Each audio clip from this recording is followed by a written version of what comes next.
Today on Monkey Life, a woolly bundle for Pacaja, but is it a son or daughter? The baby's really active and wriggling. We've managed to have a look and we're pretty confident it's a little baby boy. The slow lorists demonstrate just how they got their name when the team try to weigh them. Yes, finally got him on the scales, just had to kind of lure him over a little bit. And while there's good news for one woolly group, there's heartbreak for another.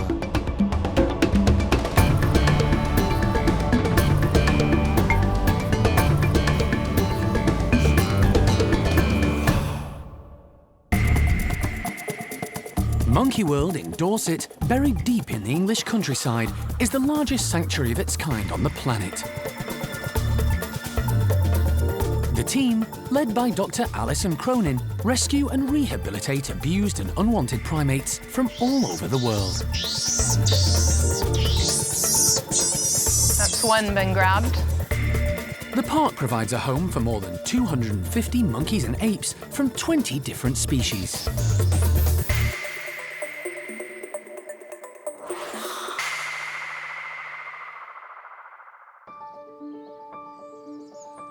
For the last few weeks, staff have been anxiously monitoring not one, but two of the park's female woolly monkeys. Paquita and Pacaja are both pregnant. And as is common with woolly monkeys, their due dates are mostly guesswork. Earlier this week, when staff arrived to check on them, the wait was over for one of the expectant mums. Pacaja had given birth. We're all really excited that we've got a new baby woolly monkey arrival. Each one here is really valuable to us, so it's a super exciting time for us. We have actually managed to sex this little baby already. We've managed to have a look and we're pretty confident it's a little baby boy. This is Pacaja's second baby. Almost 2 years ago, she gave birth to daughter Oriana. As a first-time mum, it was all a bit new to her. But second time round, she seems to be pretty relaxed about motherhood. Pacaja is kind of acting as business as usual, to be honest. She really enjoys her time outside in the enclosure, so it's not unusual for her to go out and enjoy morning sunshine and things like that. She's still finding the whole process quite tiring, so she's having a lot more naps throughout the day as well. These first few days are crucial. Both mum and offspring are being closely monitored by the team, who are happy all the signs seem positive. It's important the new arrival is suckling well and has a good grip on mum's fur, particularly as Pacaja is still so active. This tightly curled tail is another good sign. The newborn youngster might be clinging onto mum, but his dad is another matter. No one's quite sure which alpha male is the father. Paolo is the dominant male and leader of the group, but the baby's birth date suggests Chippy is the dad. He was the previous dominant male, who then moved to take over another group that had recently lost its leader, Oscar. But whoever is the daddy, it seems this group are one big happy family. Sister Oriana has already shown some interest in the new arrival, but is still more taken up by playing with Yurima's son, Carlos, which gives Pacaja some space to look after her newborn. And leader Paolo seems to be taking this big change in his stride. Paolo's been really, really good. He has certainly noticed that there's a new arrival there and has gone over and kind of sat near Pacaja and been very gentle and quiet around her, seems to respect her. But to be honest, generally speaking, it's just business as usual for him, and he gets on and does his stuff and just leaves Pacaja be to get on with the baby. With both wild and captive woolly numbers in serious decline, it's more important than ever that everything possible is done to protect this vulnerable species.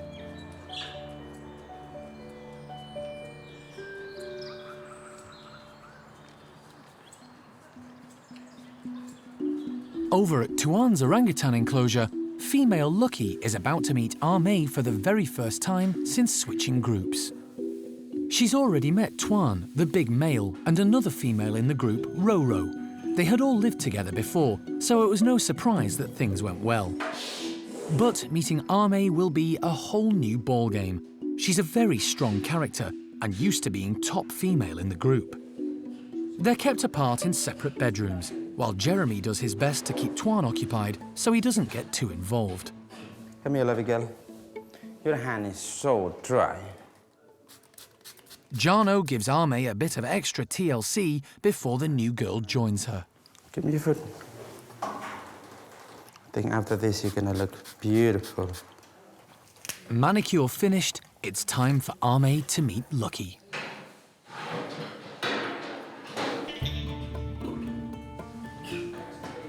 Ame rushes straight in, but Lucky doesn't exactly greet her with open arms.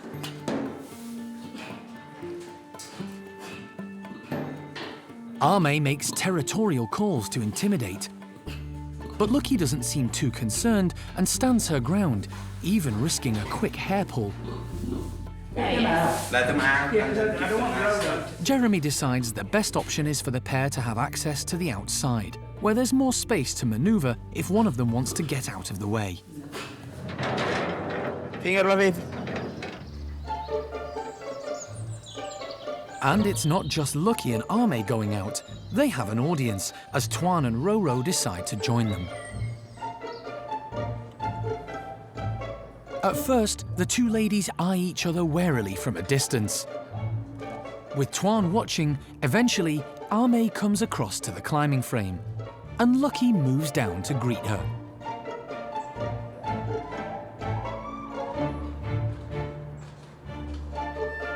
It all seems amiable enough, but as Ame turns to head away, Lucky makes a grab for her. It's not overly aggressive, but she's definitely trying to assert her dominance over the other female. It's not what the team predicted. Knowing Ame, she's a very independent, forceful, in a kind of passive-aggressive way, but she is a don't mess with her. You know, she can be very dominant, so I wouldn't be surprised if, you know, in a couple of months down the line, this is completely different. For the next few days, staff will keep a close eye on the two girls. If tensions become too high, they might have to rethink the grouping. Life with the ladies is never straightforward. But with Tuan around to keep order, things might quickly settle down.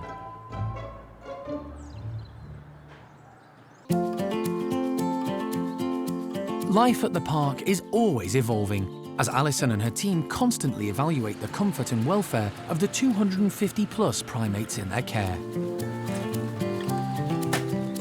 It's a non-stop, 24/7, 365 days a year programme, assessing their diets and devising enrichment routines, looking after their health needs and managing their social structures. Any change can have a huge impact on the individuals and their group. One of the biggest recent decisions has been to put 3 adolescent male golden-cheeked gibbons together to form the park's first ever Bachelor gibbon group. 6-year-old Zach and Mikado and 5-year-old Tio had outgrown their family groups, and this seemed a good option.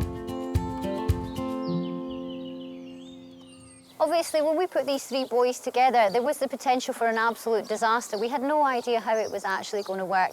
And everybody is coexisting. They're occupying the same space, they're eating together, they're sleeping together, things like that. It's actually really quite positive, and they're all doing incredibly well. Initially, Tio struggled. In the weeks following the move, he found adjusting to life in an all-male group a bit tough, frequently hiding while watching the other boys playing. Fast forward, and a few weeks later, it's clear Tio has not only found his confidence, but has a new best friend. What we've actually seen, though, is that Zach has been a wonderful protector, and he's really taken Tio under his wing. He's really looking out for him. He spends a lot of time with him. He's really encouraged Tio into having a wild time with him. It's really lovely to see that really kind and gentle nature in Zach. Unlike Zach and Tio, who were raised by their parents, Mikado had a rocky start in life. He was born in a zoo in France, but sadly his mother died when he was just a few weeks old.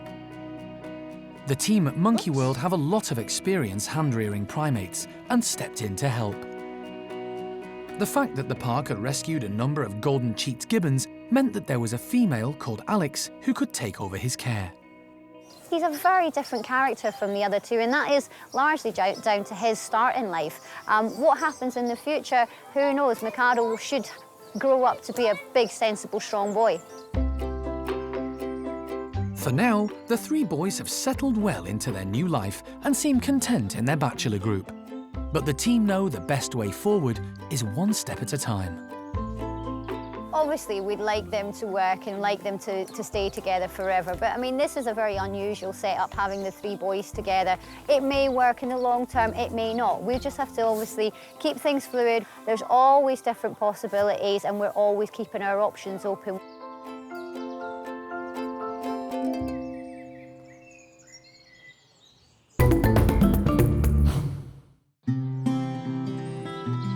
A few weeks ago, the park took in some rather unique new residents, 5 slow loris, who had travelled all the way from Hong Kong. They'd been stolen from the wild by black market traders and were found and confiscated by the authorities before they could be sold on. For the last few years, the loris have been rehabilitated and looked after by a Hong Kong rescue centre.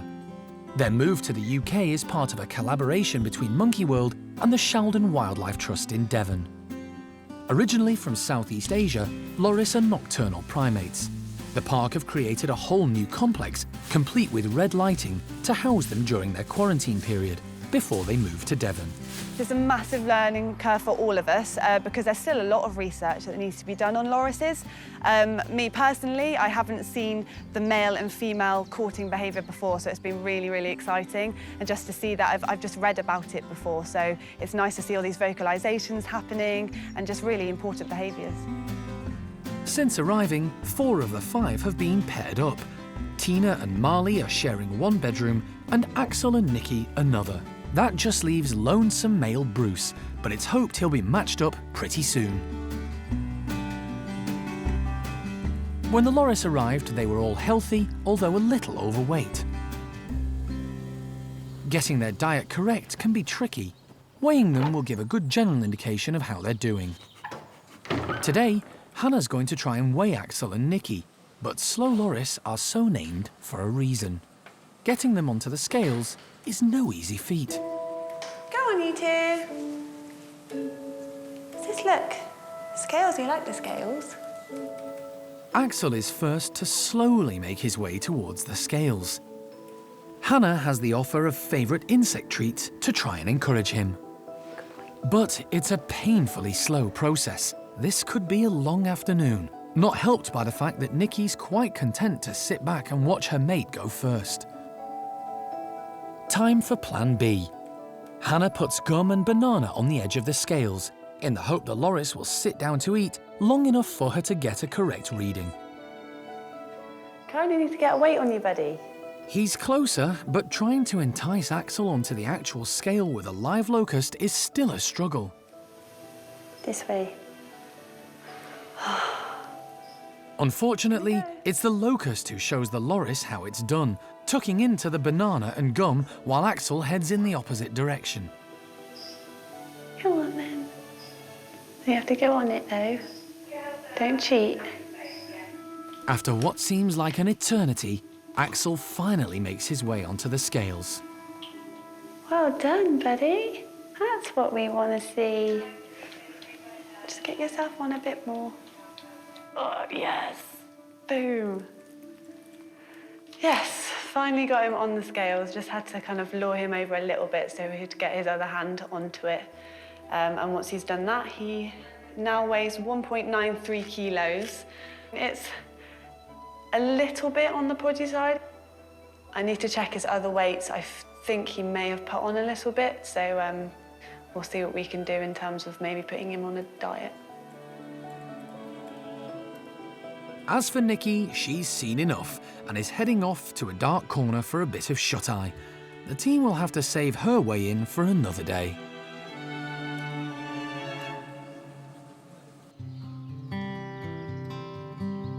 It's been a few weeks since Capuchin Tao was examined by the vet to assess his mobility issues. He's always struggled due to skeletal deformities from his previous life as a pet. But recently, things have got worse.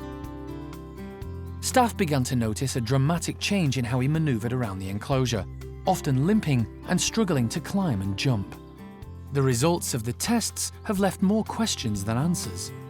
Tao's medical examination was a bit inconclusive, really, that there's a few things it could possibly be, but there was nothing really obvious with him. So since then, we've tried a sort of a variety of medications and supplements to try and find something that seems to work for him and just improve sort of his mobility a bit more and get him sort of moving a bit more comfortably than he has been.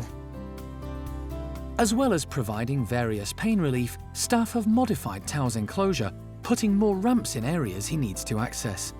Jumping is still really tricky for him, but the changes do seem to have helped. He's definitely not as limping as much as he was. He still has bad days and good days, and particularly when it's cold and damp, we do notice he does do a lot more resting and he is a bit slower and stiffer. And nothing seems to stop him. He still goes about his business. Tao is in a tough situation. As the dominant male, he has a significant job to do keeping the enclosure safe. And perhaps more importantly, there are 16 females to keep happy.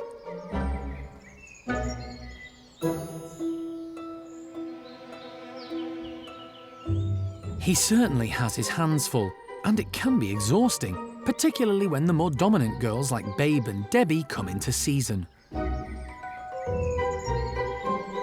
He's keen to follow them around the enclosure, and some, like Debbie, will insist on giving him the runaround.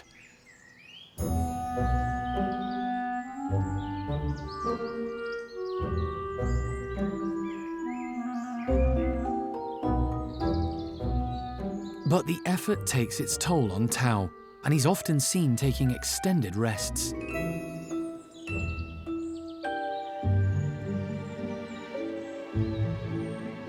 At the moment, Tao seems happy enough with life as the dominant male, but at some point in the future, looking after his harem of ladies may become too much for him. For now, all the staff can do is keep an eye on him. We're just monitoring Tao as we go on, sort of day by day, week by week, seeing how he responds to various treatments and things. We just want to make sure that he's comfortable, he's not suffering. He's doing very well at the moment, but we will obviously assess him as he goes.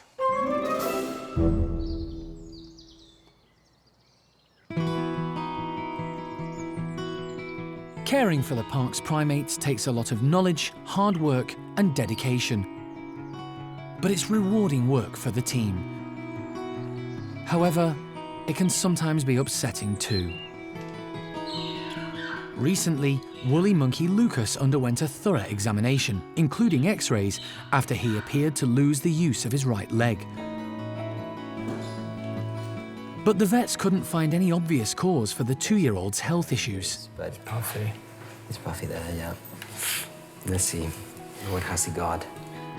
Anxious about his welfare, the care team did their best to build up Lucas's strength. Lucas! Here he is. Hi, buddy. They closely monitored his general health, Good boy. diet and hydration, and for a while he seemed to rally. He was still struggling with his right leg, but his demeanour changed and he seemed a lot perkier. Over the past couple of days, he really seems to have turned a corner and just seems in a lot better condition in himself, like his coat is looking less greasy and less spiky.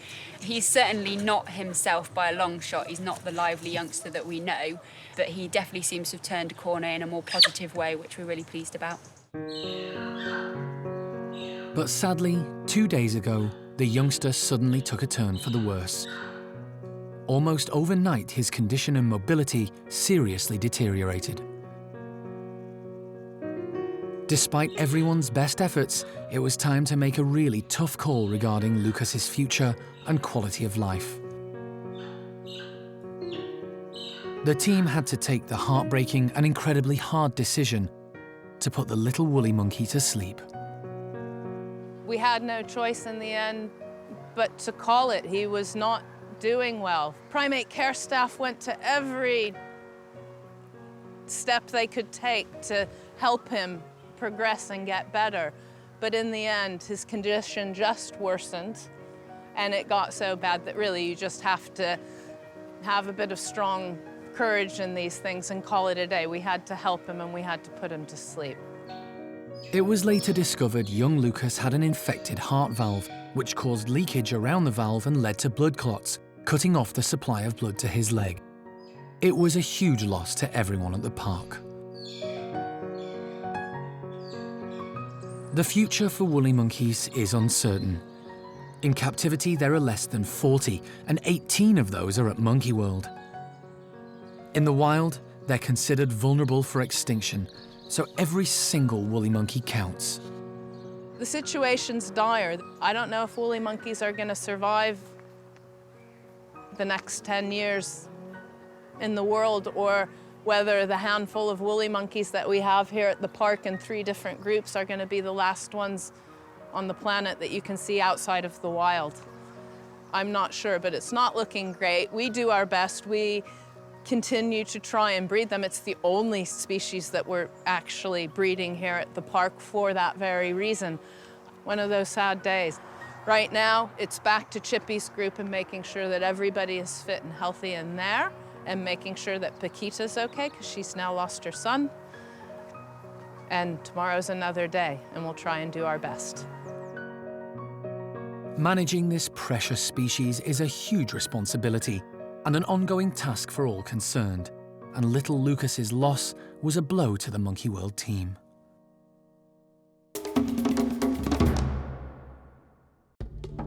Next time on Monkey Life, Jeremy heads to Belgium to collect 2 new stumpies. He's a sweetheart, he is, isn't he? He's lovely. And you are as well. He says, no, I'm not. He says, I'm tough. And the team get ready to say farewell to 2 much-loved gibbons. It will be an emotional thing to actually walk away and say goodbye to them, but they've got a fantastic future ahead of them.